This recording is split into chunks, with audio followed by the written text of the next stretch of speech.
y llevar a terreno y ¿Sí? ¿Te parece? Ya, pues. Compañero, Estamos conversando. Sí, pues. Tengo carro de mono, ya de la cooperativa, ¿Aló? Bueno, esto partió como una invitación del proyecto Sala de Carga, una sala de arte que itinera por Chile. Jocelyn Contreras nos invitó a nosotros a participar en la estación de Concepción. Nosotros propusimos un experimento de habitabilidad sobre el container y estamos aquí. Digamos que para nosotros este ejercicio fue aprovechar una oportunidad, ¿verdad? Es un poco paradójico porque es la invitación desde las artes a desarrollar un proyecto experimental de arquitectura. Nosotros nos planteamos en la oficina hace alrededor de 1 año y medio la posibilidad de desarrollar un espacio o un habitáculo con lo mínimo. Y dijimos, ¿cómo podríamos hacer esto? Entonces empezamos a revisar ciertas referencias de aborígenes, ¿verdad? Y estudiamos en un momento a los Selknam y su manera de construir las casas con esos cueros de foca, ¿verdad? Y lo que nos dimos cuenta es que también en el campo y en el habitar, digamos, primario, ¿cierto? Se utiliza la posibilidad de juntar 2 palos arriba, ¿cierto? Que en el fondo es lo que hace el triángulo, que es generar un techo, un cobijo. Entonces el muro se transforma en el techo y el techo se transforma en el muro. Eso es básicamente lo que es una pequeña casa de nada, ¿cierto? Y lo que sucede en un momento es que al tener la habitación fundamental, ¿cierto? Que es esta que está acá arriba, aparece abajo, antes de esto, aparece un signo de interrogación. ¿Qué cosa podría estar debajo o qué cosa podría acompañar esta habitación fundamental? Y aparece la posibilidad en el fondo de digregar la casa, ¿verdad? O de poner algún tipo de bins, pensábamos en un momento, para generar unos contenedores abajo, etc. Luego el proyecto crece incluso y se envía a un concurso, se transforma en una residencia vertical. Digamos que es un proyecto que uno es parte de otro, un proyecto metabólico, ¿verdad? Se empiezan a juntar las partes y empieza a crecer el proyecto. Al momento de ser citados en sala de carga, nosotros dijimos, bueno, es la oportunidad para construir esta habitación fundamental y para construir esta parte, ¿cierto? Y ver cómo funciona. Ok, y lo que sucede es que en el signo de interrogación, ¿cierto? Que es la parte de abajo, aparece nuestra fundación, digamos, nuestro zócalo, que sería el container. Sí, con respecto a eso, yo creo que me parece súper interesante, bueno, la propuesta en sí ya, la intervención me parece que es interesante, pero creo que también hay algo muy interesante en lo que dices tú con respecto a lo que significa constatar. Esa posibilidad de no solamente tener un proyecto diseñado, ¿cierto?, en una carpeta o en un archivo CAD, sino que darse esa instancia de ir más allá, hacer las gestiones correspondientes y en el fondo no descansar hasta que tienes el proyecto construido y eres capaz de constatarlo construido a escala real, a escala 1 a 1. Yo creo que poniendo un poco en contexto, creo que eso es una de las cosas que a uno más le sorprenden de lo que está pasando hoy en día.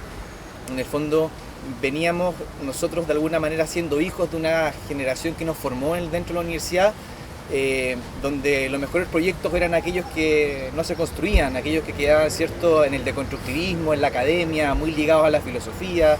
Me acuerdo que nosotros fuimos muy hijos de esa generación de profesores que estaban muy ligados como al postestructuralismo, por ejemplo. Sí. Y básicamente nos criaron un poco con esa idea de que el mejor proyecto es aquel que no se construye, ¿cierto? Es como muy idílico, muy grande, muy ambicioso, y en la teoría radicada gran parte de la significancia y la importancia de la arquitectura. Y yo creo que inversamente a lo que uno podría haber pensado, hoy en día uno ve que las oficinas más jóvenes tienen esta posibilidad como de hacer las cosas más tangibles, de experimentar, de llevarlas a la calle o de, por último, presentar la escala 1 a 1. Esa es una reflexión que yo la hago no solamente por lo que estoy viendo acá, sino que también por lo que uno empieza a ver, por ejemplo, en el caso de Talca, o empieza a ver lo que están haciendo universidades en otros contextos latinoamericanos, por ejemplo, la escuela de Cidade, que sale a la ciudad y sale a la favela a trabajar. Como que a pesar de que la tecnología de alguna manera como ha digitalizado muchas cosas y quizás no hubiese hecho pensar de que toda esta arquitectura iba a terminar siendo electrónica, digital, virtual, ha pasado un fenómeno muy contrario, de que los arquitectos nos hemos acercado más hacia lo tangible. Y creo que eso sería quizás como un primer punto que yo quisiera poner sobre la mesa, es cómo de alguna manera ustedes han sido capaces de cómo abordan el proyecto en su complejidad, en cada dimensión, digamos, porque de alguna manera una parte es el diseño, la concepción teórica, pero también tienen que pensar un proyecto que sea capaz de ejecutarse. Entonces, ¿cómo eso afecta también en la manera que ustedes tienen de pensar el proyecto? Yo creo que se ha dado de una forma bien natural un proceso que, claro, uno suele como dividir las cosas entre la teoría y la práctica, entre los planos y la construcción. Nosotros nos hemos dado cuenta en el ejercicio justamente que nosotros llevamos no sé si llama la metodología todavía, yo creo que vamos hacia allá. Una manera bien paralela de llevar el tema del diseño. En el fondo, esta casa que está construida aquí, uno podría decir, no, el diseño ya está listo. Pero resulta que no. En este ejercicio de construcción, el diseño se va acabando. Y después se habla en algunos campos del aprendizaje iterativo. Esto como parecido a la fotocopia, que es la fotocopia de la fotocopia de la fotocopia, que al final la última fotocopia es como muy distinta a la primera. En el fondo es como un camino parecido. El diseño original se construye, después tú vas sacando constataciones, como dices tú, y vas sacando en el fondo en limpio modificaciones que tú después en un segundo, en un tercero, en un cuarto intento se va acabando este diseño. Con respecto a eso también se me vino a la cabeza que cuando surgió esta gran crisis en España, crisis económica, ¿cierto?, de la burbuja inmobiliaria, claro, los grandes arquitectos se forraron diseñando edificios impresionantes, grandes, qué sé yo, pero los que pagaron las consecuencias fue la generación emergente, donde ya no había construcción. Se acabó la construcción, se acabó el boom económico de España, ahora no hay plata y las generaciones que estaban recién tituladas, las más jóvenes, tuvieron que obligadamente reinventarse, porque obviamente nadie iba a llegar a pedirles trabajo porque no había trabajo, así de simple. Y surgió algo bien interesante, a pesar de lo que todo el mundo podría pensar de que la generación española colapsó y se fue al carajo, digamos, por toda esta crisis. Fueron oficinas que fueron capaces de plantear ciertas vanguardias desde el punto de vista teórico, desde el punto de vista político, desde el punto de vista de los movimientos urbanos. Empezaron a actuar igual que células, que eran capaces de juntarse con otros colectivos, desvincularse, hacer ciertos proyectos en conjunto y puros proyectos precarios de intervenciones urbanas, de no sé, pues, propuestas que tenían un cierto carácter político, de protesta, que vinculaba muy bien la parte académica, pero también con una salida a la ciudad, con una cierta comprobación de lo que estaba pasando en la calle. Y surgió una generación que se tuvo que formar a través del hacer precario. Como en esta suerte de reinvención de la arquitectura joven, llamémosla, claro, tiene mucho que ver con lo precario, porque los recursos cuando uno es joven siempre son escasos. Y lo otro que tiene la precariedad es que te obliga a ser súper creativo, porque como estáis construyendo sin nada, tenéis que optimizar, no sé, darle nuevo uso a los materiales, por ejemplo. De repente la tabla ya no va a cepillar, sino que va dimensionada, etc. Utilizar la tela tal como viene, por ejemplo, sin hacerle corte, etc. Con respecto a eso también hay un tema que es bien interesante y yo lo toqué, digamos, en una intervención que hice anteriormente y tenía que ver con la tecnología, cómo en el fondo este boom y este cambio súper fuerte a nivel de tecnología daba para pensar de que quizás los proyectos que iban a ser más interesantes iban a ser, ¿cierto?, los que planteaban tecnología futurista, a nivel teórico, qué sé yo, quizás una nueva vanguardia de arquitectura metabolista, qué sé yo, a gran escala. Y resulta de que, por lo que yo veo, la percepción que tengo es que, contrariamente a lo que uno pudiese pensar, ha vuelto una revaloración hacia el mundo de lo material, de lo concreto. Gran parte del interés de la arquitectura ha vuelto un poco a esa cosa como del material. Más que, no sé si decir que se ha impuesto sobre el espacio en la conversación, pero ha tomado una importancia muy potente el tema del material dentro del discurso de la arquitectura en el último tiempo. Lo linkeó también un poco con lo de Talca, ¿cierto? Habla un poco, yo creo, de esta idea de la franqueza, ¿cierto? De no pretender algo que no se es, ¿cierto? Se han ido sacando los velos a tratar de forrar y hacer desaparecer ciertas cosas. Y si la madera tiene que quedar así a la vista, ya no hay un temor a que la madera que envejezca de alguna manera, o que, ¿cierto? Se han ido sacándose, se ha ido desmitificando ciertas cosas. Asimismo, tratando de probar y proponer el trabajo con los materiales de la manera más franca posible. Creo que eso es súper positivo y nos trae a cosas como esta, ¿cierto? A generar propuestas con lo que tenemos a mano y aprender a operar en estos contextos de escasez.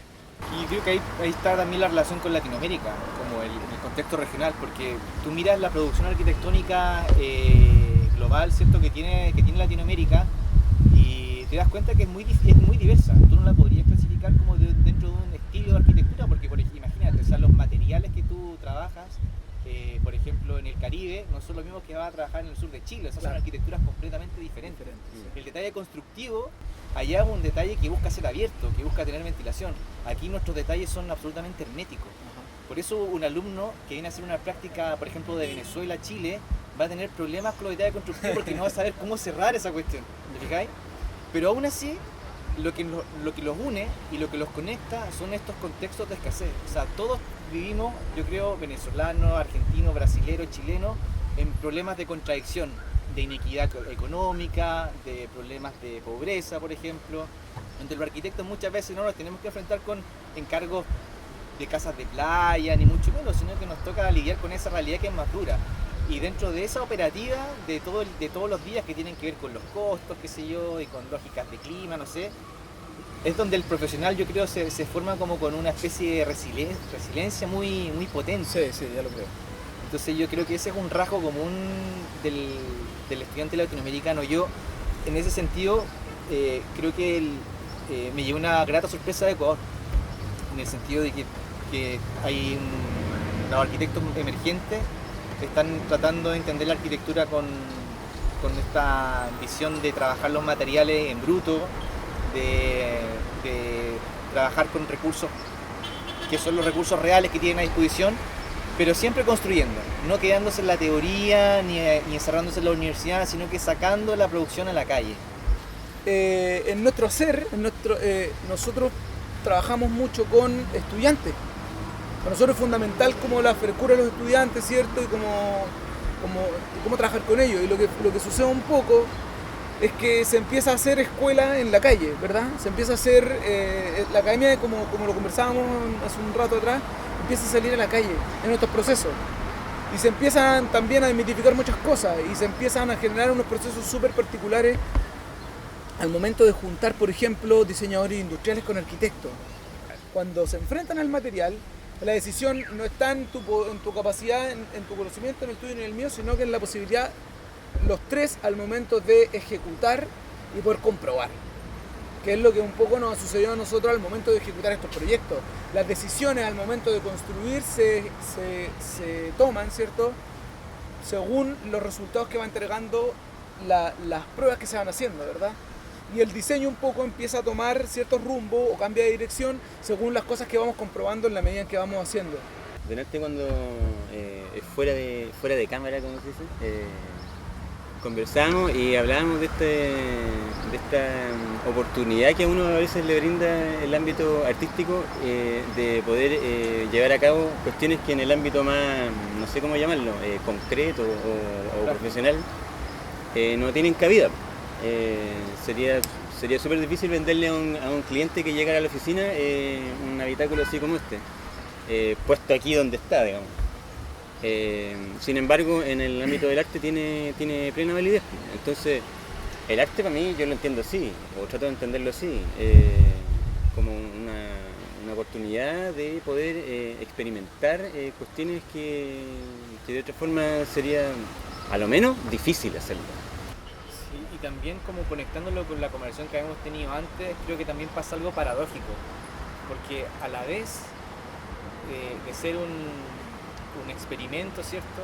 Y poder hablarse de esto a un nivel experimental, porque no persigue ningún fin utilitario, ningún fin económico, ningún fin práctico, ¿cierto? Sigue siendo un experimento que se construye, que era lo que hablábamos en la discusión que teníamos la vez anterior, en el fondo, que en el fondo es capaz de dejar el plano, dejar el campo de las ideas, ¿cierto? Como decías tú, el plano lo aguanta todo, y a pesar de ser un experimento, lidiar con componentes súper concretas, súper reales y operar en un entorno de escasez. Entonces eso a mí, esa cosa paradójica me parece todavía más interesante en ese sentido, como de un experimento, pero que lidia con lo cotidiano y lo práctico y con operaciones muy concretas en el fondo que hacen que esto se pueda hacer.